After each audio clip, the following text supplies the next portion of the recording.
அன்பு சகோதர சகோதரிகளே, யாத்திராகம் 6 அதிகாரம் 7 சொல்லப்பட்டிருக்கிறது, உங்களை விடுவிக்கிற உங்கள் தேவனாகிய கர்த்தர் நான் என்று ஆண்டவர் சொல்லுகிறார்.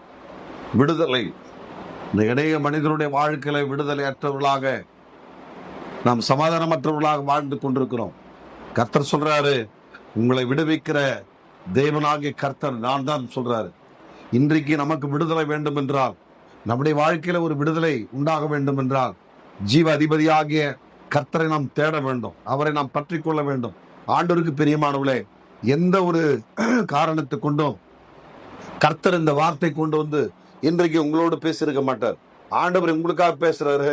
அவர் சொல்றாரு, உங்களை விடுவிக்கிற தேவனாகிய கர்த்தர் நான் சொல்றாரு. நிச்சயமா ஆண்டவர் உங்களை விடுவிக்க போகிறார். நீங்க எந்த பிரச்சனையில இருக்கிறீங்க, ஒருவேளை என்ன சூழ்நிலையில இருக்கிறீங்க, ஒருவேளை எந்த நிலைமையில இருக்கிறீங்க எனக்கு தெரியாது, ஆனா கர்த்தருக்கு தெரியும். அவர் சொல்றாரு, உங்கள் தேவனாய் கர்த்தர் சொல்றாரு, நிச்சயமா உங்களை விடுவிப்பேன்னு சொல்றாரு. கர்த்தருக்கு பிரியமானவர்களே, உங்களுக்கு இன்றைக்கே கர்த்தர் ஒரு விடுதலை கொடுப்பாராக. ஆமென்.